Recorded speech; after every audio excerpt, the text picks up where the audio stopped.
Hey guys, it's Alex with Hammond Watch, here today with the Casio MDV106G, better known as the Duro or the Marlin.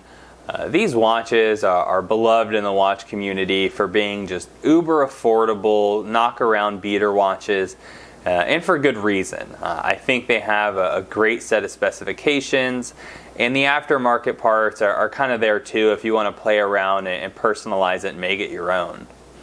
My favorite of their current lineup is this two-tone variant. Although the gold in the insert and on the bezel don't entirely match, I think the gold just adds a little pop of flair to a watch that otherwise is relatively boring.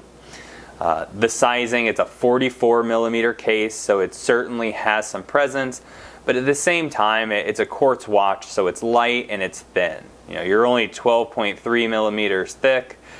With a relatively compact lug-to-lug at 49mm, really anything sub 50 is going to fit a majority of wrists.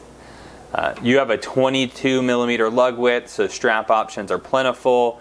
And being a 200-meter dive style watch, you do have a screw-down crown for your 200 meters water resistance and 120-click bezel that, in all honesty, feels as good as, if not better, than a lot of watches that I've experienced in the $100 to $200 range.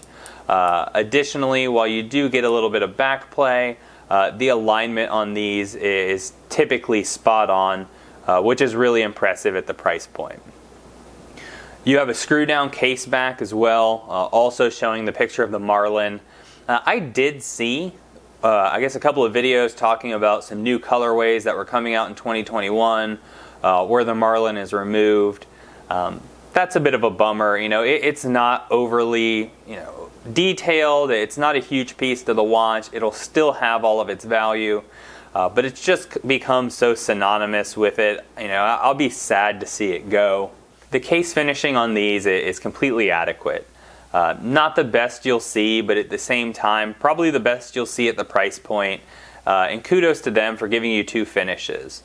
You have brushing on the top of your lugs, which does look relatively uniform, and then polishing kind of everywhere else, including that unsigned crown.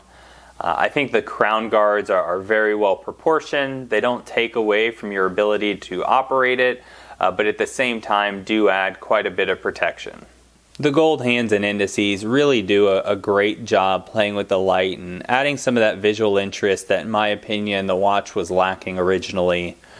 I also really like the frame date window. It's a small date considering the size of the dial, so having that white framework really helps with its at-a-glance visibility. I also appreciate keeping the loomed index at that 3 o'clock position so that you don't have a blank space in low light situations. It also really helps to maintain the balance of what's a really clean dial. So the loom application is decent. I mean, you're going to get a couple hours of visibility in low light situations, but you have to remember at the end of the day, you're talking about a $50 watch. So here it is on my 7.5 to 7 3/4 inch wrist. The watch fits well. It's certainly got a little bit of size to it. And pardon me if it moves around a little. I don't have the strap all the way tightened down. It's a bit stiff and not my favorite in the world, but having a 22mm lug means you're going to have plenty of options. And that brings me to the next topic. This is one of the only watches at its price point that you can get in and really find some attractive mods for. Sapphire crystals are sub $20. Granted, you have to wait quite a while for them to reach you from China. You'll also have bezel inserts that can work. I think it's the Planet Ocean 45mm bezel inserts work for this. I'm not a huge fan of their layout, as the inner part of the bezel insert usually has a silver ring. And I'm a little bit surprised that there aren't more bezel options, but sapphire switches and a strap really changed the look of this watch. So here's the watch set up to my preferences. I did go ahead and swap in a sapphire from AliExpress. I put a link below so you don't have to do too much searching to track it down. Also went ahead and opted for a NATO strap.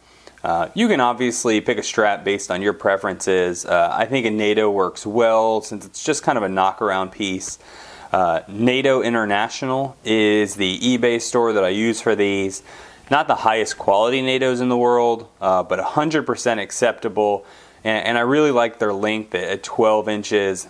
You know, if you have a larger wrist and struggle to find NATO straps with enough extra slack to make it through both keepers, this is definitely a company that you should check out.